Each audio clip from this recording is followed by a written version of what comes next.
გამარჯობა მეგობრებო, მე Buffy ვარ და გილოცავთ ახალ წელს. Ფანტასტიკური ყოფილიყოს თითოეული თქვენგანისთვის 2020 და მადლობა ყველას, ვინც 2019 წელს ასე გამიხალისა არსებობა ვიდეოების ყურებით, კომენტარებით და ასე შემდეგ. კი ვფიქრე ამ საახალწლო დრამე თემატურად შესაბამისი ვიდეო გავაკეთო მეთქი, მაგრამ რადგან საახალწლო ფილმების რეკომენდაციები უკვე გაკეთებული მაქვს და ზოგადად საშობა-ახალწლო ფილმები მაღალი ხარისხით არ გამოირჩევა, რეკომენდაციისთვის ბევრი ახალი არაფერი მაქვს დასამატებელი და ამიტომ უბრალოდ Star Wars-ის ახალი ტრილოგიის ზოგადი და ბოლო ფილმის საკმაოდ დეტალური განხილვის გაკეთება გადავწყვიტე. ასე რომ თემატურად არაფერი საერთო არ აქვს ახალწლთან, მაგრამ რა ვქნა. თუ საახალწლო ფილმების რეკომენდაციები გინდათ, ჩემი ძველი ვიდეოს ლინკს დავაგდებ აღწერაში. რაც შეეხება ზოგადად ჩემი და Star Wars-ის ურთიერთობას, თავგადაკლული ფანი არასოდეს ყოფილ ვარ, რადგან საქართველოში დავიბადე და აქ ისეთი კულტურული ფენომენი Star Wars-ი არასოდეს ყოფილა როგორც ამერიკაშია. მიუხედავად იმისა, რომ ყველა Star Wars-ის ფილმი მაქვს ნანახი საშინელი პრიკველებისა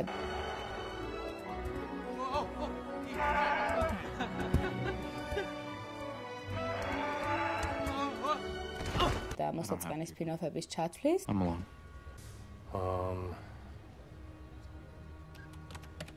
Solo.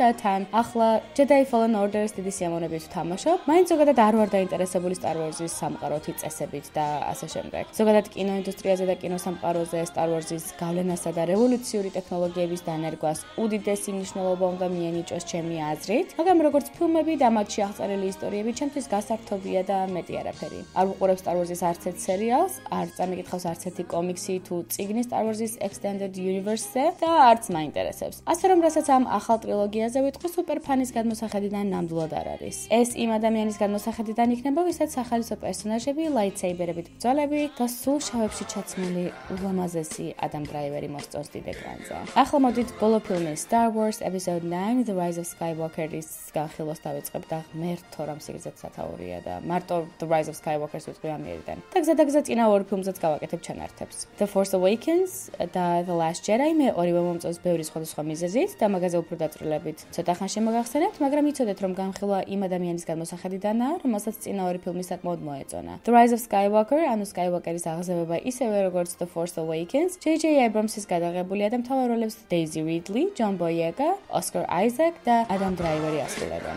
ფილმის შინაარსზე რა უნდა გითხრათ? Star Wars-ია რა.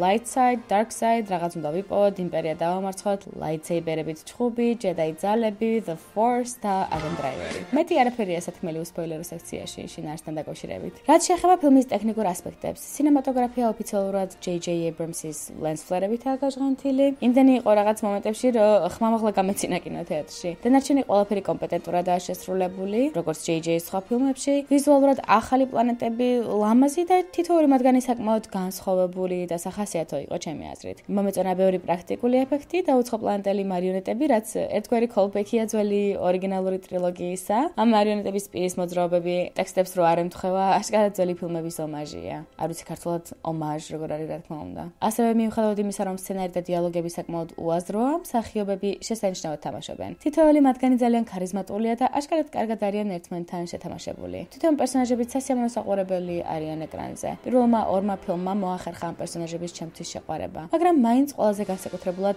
my boy Adam Driver-ი უნდა აღნიშნო.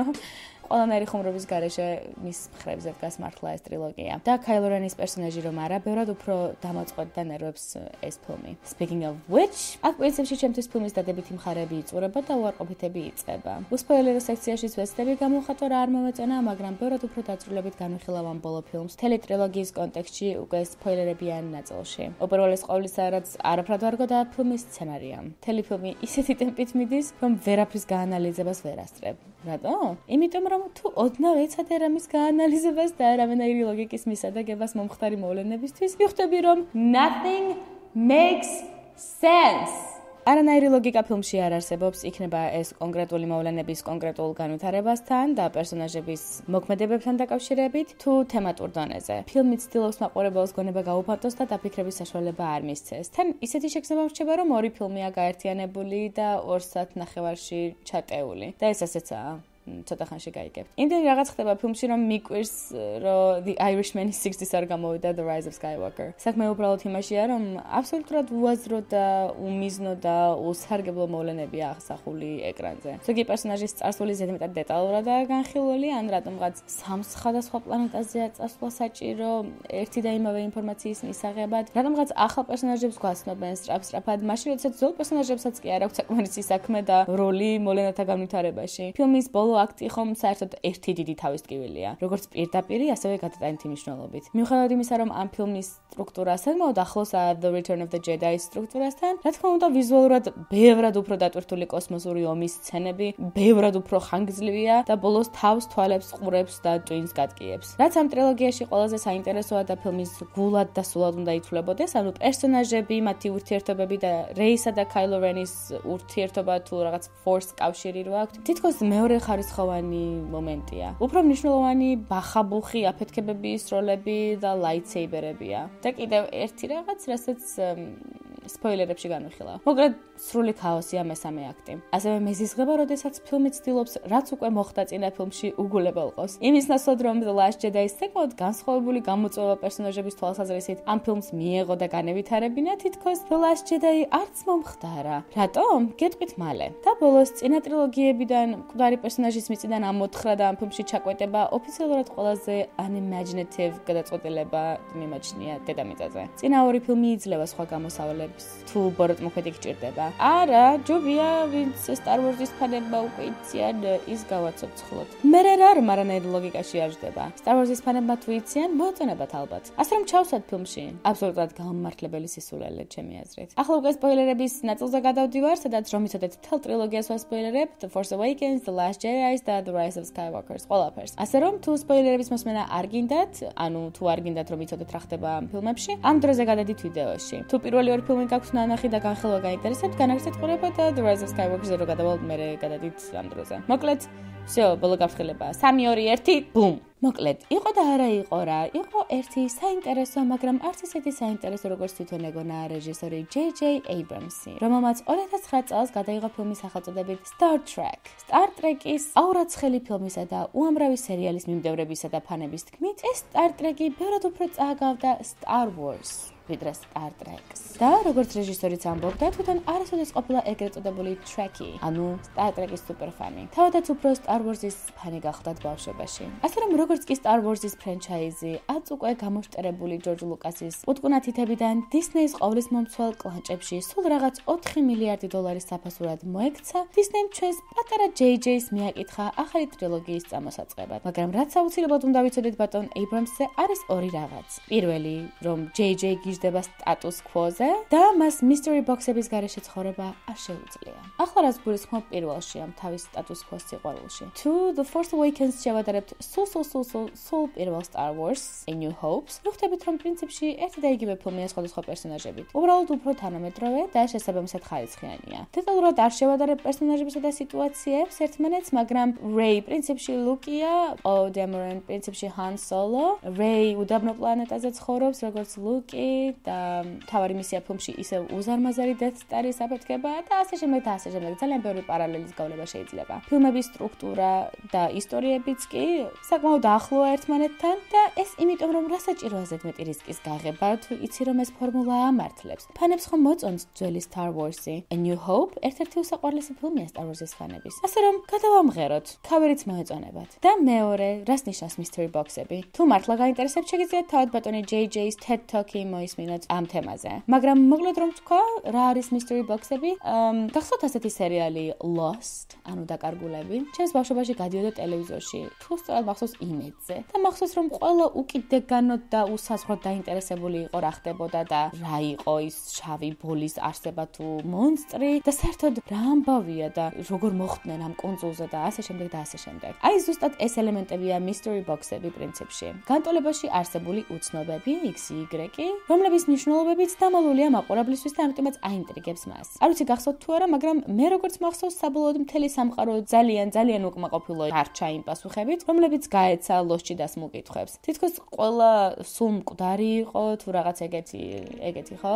რაღაც purgatory-ში იყვნენ მე მგონი მთელი ამ სეზონების განმავლობაში თუ რაღაც მსგავსი. მე არ ვუყურებდი არასდროს Lost-ს, ასე რომ არ ვიცი, მაგრამ როგორც მახსოვს მთელ სერიალს აზრი დაეკარგა, როცა გამოაშკარავდა სინამდვილეში რა ხდებოდა. კი, მაგრამ Buffy, I hear you ask. რა შუაშია ეს სერიალი Star Wars-თან? ახლავე გეტყვით ჩემო სიყვარულებო. ამ სერიალის Lost-ის ერთ-ერთი შემქმნელი და პროდიუსერი სწორედ ჩვენი უბუნჩულესი და mystery box-ებზე შეყვარებული J.J. Abrams-ია.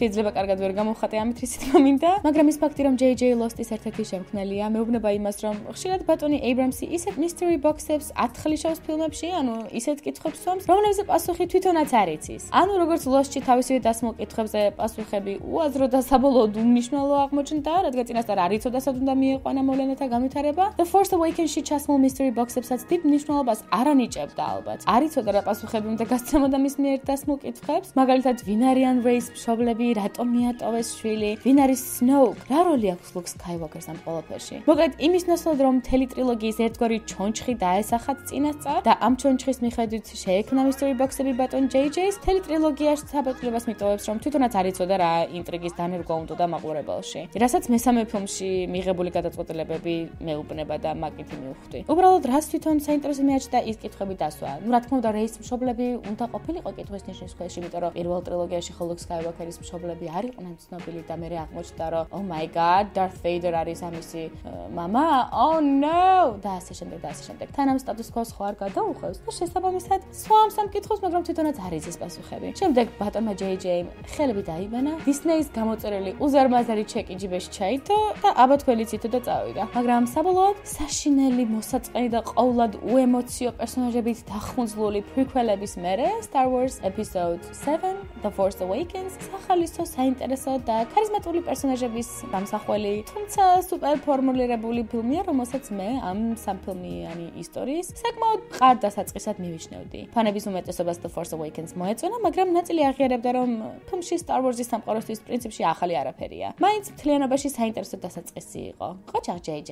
ახლა ჩვენი ისტორიის მეორე მთავარ პერსონაჟზე მოგითხრობთ. მისი სახელია Rian Johnson, რომელიც ასევე საკმაოდ საინტერესო ტენდენციების მქონე რეჟისორია. მე მისი ყველა ფილმი არ მაქვს ნახი, ასე რომ თავს ვერ დავდებ, მაგრამ ამბობენ, რომ ბატონ ჯონსონს ძალიან უყვარს მაყურებლის მოლოდინებზე თამაში. მაშინ, როდესაც ჩვენი პუპსიკა J.J. უარსებობდა ყველანაირი სახის რისკზე, ბატონი რაიანა პირიქით ამ რისკებით ცოცხლობს. ჯონსონმა გადაწყვიტა ყველაფერი თავდაყირა დაეყენებინა, რადგან Abrams-მა საერთოდ არ იცოდა რა უნდა პირველი ფილმის mystery box-ებში აღმოჩენილიყო. ჯონსონმა გადაწყვიტა, რომ დიდად არც არაფერია აღმოსაჩენი. Rey-ის მშობლები ლოთები არიან, რომლებმაც შვილის სასმის გამო გაყიდეს. Snoke რა მნიშვნელობა აქვს, ვინ არის ახლა უკვე მკვდარია. Luke Skywalker-ი ისეთი შეცდომა აქვს დაშვებული, რომ განდეგილად ცხოვრობს და ჯედაის არსებობა საშიშად მიაჩნია. Luke Skywalker-ის ლეგენდარულობა, მისი ის იმიჯი, რაც ხალხის თვალში არსებობს, რეალობას საერთოდ არ შეესაბამება და თან ბოლოს ლუკი წყვდება. და რაც თავარია, Last Jedi-მ შემოიტანა ის, რაც Star Wars-ის ტრილოგიის მეორე ფილმს აუცილებლად ჭირდება. შეცდომებისა და მარცხის თემატიკა. აბსოლუტურად ყველა უშვებს შეცდომებს ფილმში. და ამის შედეგად The Resistance პრინციპში განახევრებული და დამარცხებულია. ასევე შემოდის ტრილოგიის ყველაზე საინტერესო ასპექტი, Rey-სა და Kylo Ren-ის ურთიერთობა და ეს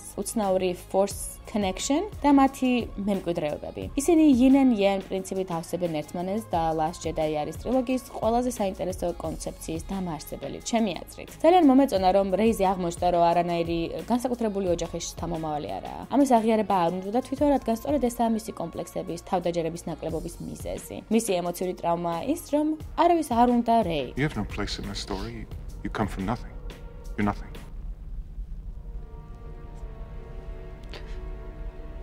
But not to me.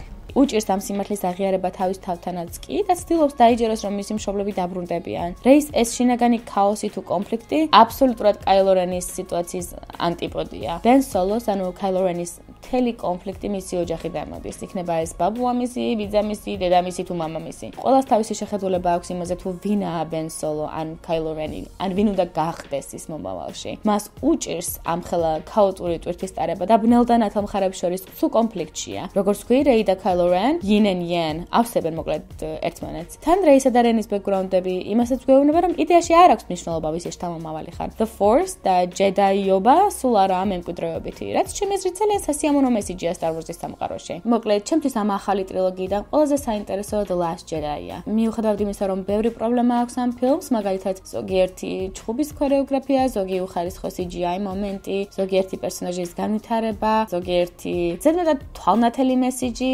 ზოგიერთი ჩიზი დიალოგი, მაინც თემატურად და კონცეპტუალურად ცოტა განსხვავებული მაინცაა დანარჩენი Star Wars-ებისგან. ჩემი აზრით ძალიან სასიამოვნო საყურებელი ფილმია საინტერესო პერსონაჟებით, თემებით, მოტივაციებით, სახალისო და მომენტებში ულამაზესი ექშენებით და ისტორიის საკმაოდ დამაინტრიგებელი განვითარებით. ეს ყველაფერი როგორც უკვე ვთქვი, ჩემი აზრით. მაგრამ რა მოხდა ზოგადად კინომაყურებლებსა და Star Wars-ის ფანებში? მოსაზრებები საკმაოდ თანაბრად გაიყო. მაყურებლების ნახევარს ფილმი მოეწონა და ნახევარს არა და თან საშინლად არა. ამ მეორე ნახევარს ცოტა Star Wars-ის განდიდების მანია ქონდა ალბათ შეყრილი. მე რადგან პრინციპში დიდად არ მაინტერესებს Star Wars-ი, კმაყოფილდები მოვლენათა საინტერესო განვითარებით, შეკრული თემებით, ქარიზმატული პერსონაჟებითა და სახალისო ექშენით. ამ ჭირდება ზედმეტი backstory-ები, რომლებსაც მომავალში 6 წიგნად დაწერენ, 1000 კომიქსად გამოუშვებენ და 3 სერიალად გადაიღებენ. მე მომწონს Star Wars-ის ფილმების სიმარტივე, როგორც ორიგინალ ტრილოგიაში, ასევე sequel ტრილოგიის პირველ ორ ფილმში. მეც Star Wars-ისგან რადომდა ელოდე ვერ ხვდები, მაგრამ ძალიან ბევრი ელოდა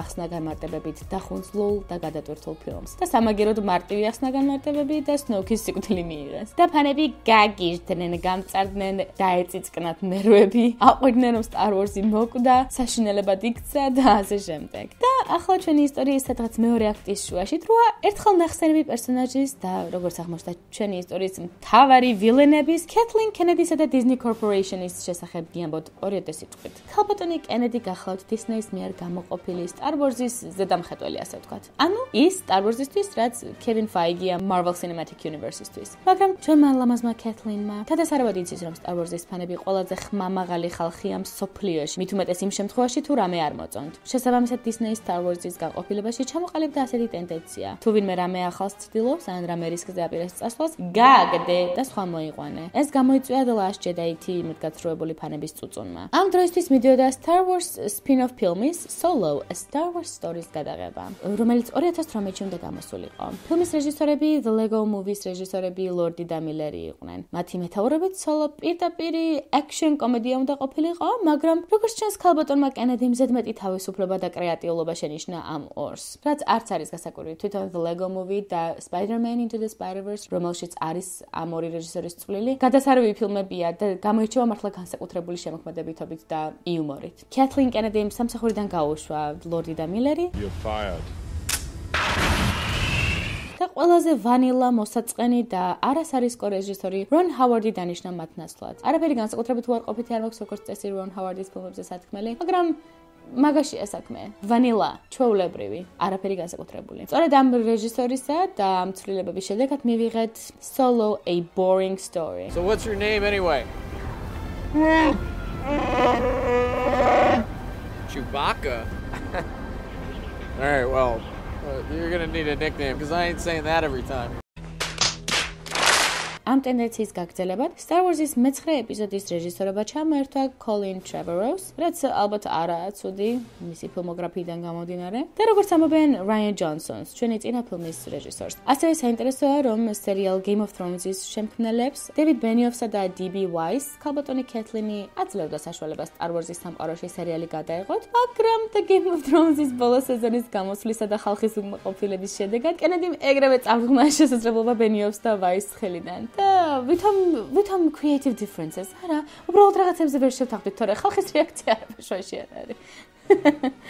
მოკლედ, როგორც ხედავთ, Disney Corporation და Kathleen Kennedy დიდად რეჟისორებისა და მათი ხედვების ერთგულებით ვერ გამოირჩევიან. ასე რომ ბევრი იფიქრეს თუ ცოტა იფიქრეს გადაწყვეტათ Mr. Status Quo, კლავაც J.J. Abrams-ისთვის მიეცათ მე-9 ეპიზოდის გადაღების საშუალება. და ამასთან ერთად J.J.'s სცენარის დაწერაში Batman v Superman-ის ერთ-ერთი სცენარისტი Chris Terrio დაეხმარებოდა. What could possibly go wrong? I'll tell you what, everything. იმის ნაცვლად, რომ როგორც კარგი სცენარისტები მოიხსენიებდნენ, Rian Johnson-ის სცენარის გამოწვევები მიიღოთ და საინტერესო გადაწყვეტა მოიფიქრებინათ ისტორიისთვის, ადგენენ და მეორე ფილმი პრინციპში გააუქმეს. სწორედ ამიტომ ვთქვი, Rise of Skywalker-ი ერთ ფილმში ჩატენილი ორი ფილმია მეთქი. ამიტომ თანაც დამღლელია, მაგრამ თან ბევრი მნიშვნელოვანი არაფერი ხდება, რაც საინტერესო პარადოქსია პრინციპში. ფილმის ლოგიკა აბსურდულია. Emperor Palpatine is back, baby. როგორ? არ ვიცით და ვერასდროს გავიგებთ. რა საჭიროა Palpatine საერთოდ? ემპერორი JJ-ს სჭირდება, იმიტომ რომ ვერ მოიფიქრა სხვა ვინ შეიძლება და ყოფილიყო ბოროტმოქმედი, რადგან პირველ ტრილოგიაში ხომ მთავარი ვილენი Darth Vader-ი არ არის და Snoke კიდე უკვე მკვდარი ყავს აქ და ამიტომ ვიღაც ვილენი ჭირდება და რა ქნას. ხო და იმის მაგივრად რომ Hux-ი ან თავისივე შემოყვანილი ახალი პერსონაჟი და ყოლა ამ ფილმში გამოუსადეგარი Knights of Ren საინტერესოდ გამოეყენებინა Kylo Ren-ისა და Rey-ის წინააღმდეგ პირველი ტრილოგიის მთავარი ბოროტმოქმედი გააცოცხლა. და თან რო იცოდეთ Palpatine ქმნიდა სხვადასხვა Snoke-ებს. პირდაპირ მნიშვნელობით კოლბაში უძის ორი Snoke-ი. რადონეზე creatively bankrupt უნდა იყო, რომ ეგ გააკეთო, ჩემამდე მართლა არ დადის. მაგრამ კაი, Palpatine დაბრუნდა და ასე იყოს. ახლა ჩამოთვლი აბსოლუტურ სისულელეებს ფილმში და დავამთავრებ იმით, რაც უფრო მეც ვფიქრობ, უფრო ნერვებს მიშლის და kinda მაძულებს ამ ფილმს. ცოტა მელოდრამატულად ჟღერს, მაგრამ მაინც. ფილმში ვეცნობით რაღაც ახალ პერსონაჟებს, რომლებიც უბრალოდ დარბიან და დიდი მნიშვნელობა მათ არ ენიჭება, მაგრამ ეს მაშინ როცა საწყალი Rose-ის პერსონაჟი ოფიციალურად დაიგნორებულია მთელ ფილმში. JJ-ს არ შეუქმნია Rose და ამიტომ ფეხზე კიდია. სამაგიეროდ Lando-ს ხომ აქვს პატარა როლი. ორიგინალი ტრილოგიიდანაა და მაგიტო. What the serious fuck? ასევე ის რაღაც dagger ხანჯალი, თუ რაც ქვია მაგას, მოკლედ, რომლითაც მე დანგრეულ Death Star-ზე პოულობენ სამკუთხა კომპას, სუპერ ალოგიკურია. სადმე სხვაგან თუ დადგებიან, სხვაგან დაიჭერ, ვერაფერს ვეღარ გაჩვენებს. ასევე რამდენჯერმე ვითომ კვდებიან პერსონაჟები და აი ზუსტად შემდეგ სცენაში აღმოჩნდება, რომ ეს პერსონაჟების ცოცხლები არიან. რა აზრი ქონდა ამ ყველაფერს არ ვიცი.